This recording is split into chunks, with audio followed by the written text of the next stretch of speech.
Here's a little throwback to see which of you have been watching my videos for a while.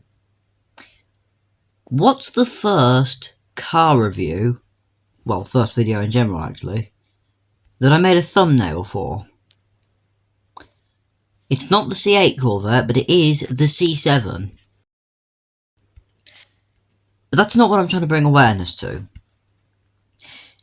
We have 180 vehicles total in dealership Tycoon. Some are off sale because they're limited, some were event cars, and some have been removed from the game entirely, such as the Pininfarina Battista. But 5 of them are Corvettes. And this is the most recent one. The standard C8 Corvette. Not to be confused with the Z06 C8 Corvette. Or the C7 Corvette. Or the C5 Z06 Corvette. What is it with all these bloody Corvettes? I mean, alright, they're one of the better American cars out there. But we don't need this many. Anyway, the C8 Corvette. The most recent in the long line of America's best supercar. Only supercar, actually. Yeah, no, I don't count like Hennessy and SSC as supercars. They're hypercars. It's actually one of the best Corvettes as well, because they're going European with it. Still got a big 6.2 American, Screaming Eagle V8. But it's mid-engine.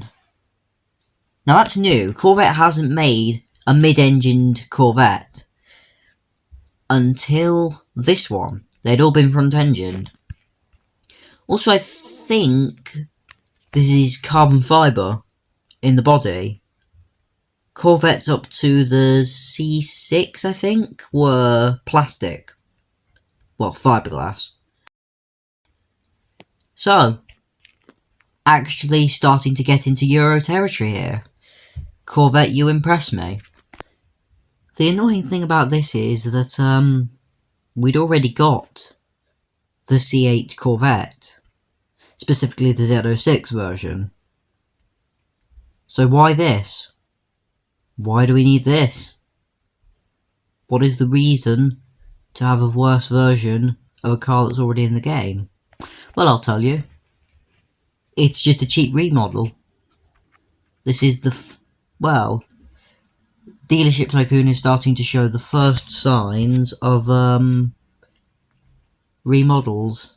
Not remodels, but just, reusing models.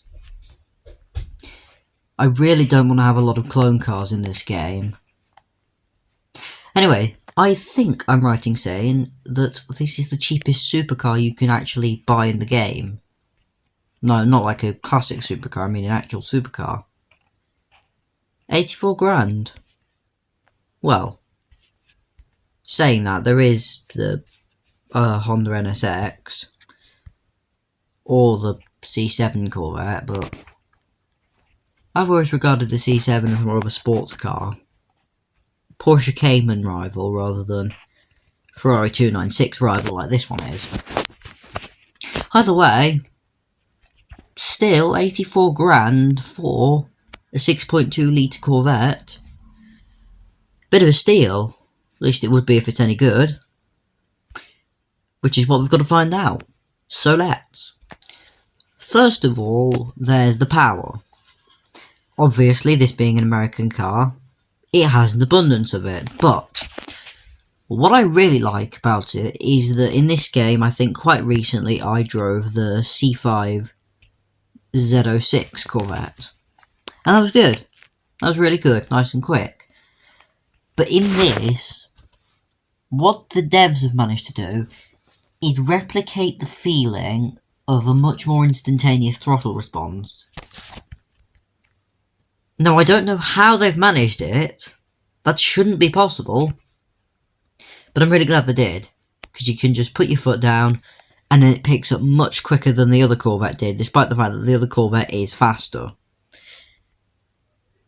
I'm genuinely really impressed Like, I'm not sure how the Dealership Tycoon devs have managed this, but, as ever, they never fail to surprise and impress me.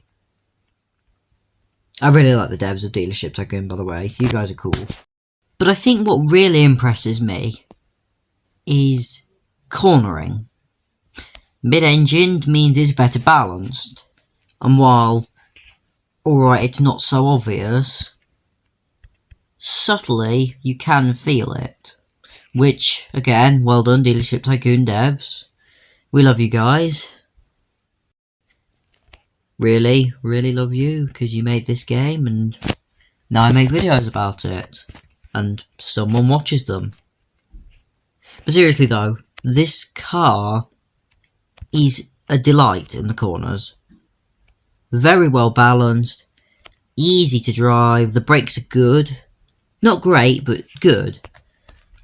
And it's very rare that you'll actually reach the limit of grip and start to understeer. Although when you do, it isn't the most pleasant experience.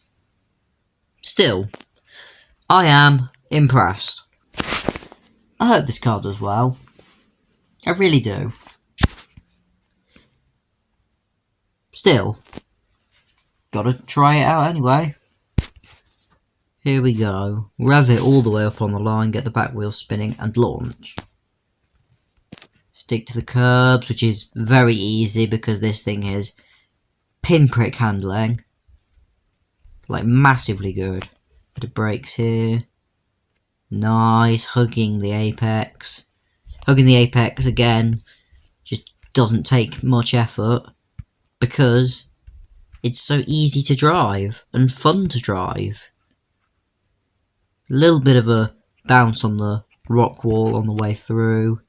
Keep it flat through the final corner. And that's 34.26.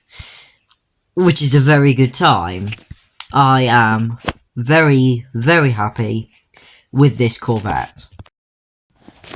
So, usually I rain hell upon reused models. But, unlike other reused models, cough CDT's Ford Escape, this one's good. This one's really good. But is it the best? Buyer's advice time. Well, I'm a classics guy, so I would opt for the Mustang. 10 grand cheaper, and just as fun. Earns a little bit less per mile, and is a tiny bit slower to accelerate. It says. I don't personally believe that. As an all-rounder, I think the TT is probably your best option. But C7 Corvette is better than the C8. So, those are your options. And so, what we have proven is that modern is worse than slightly older. Bit of a bombshell, that. And we're going to end on it. So, on that bombshell, I will see you all sometime soon with a W12 Bentley.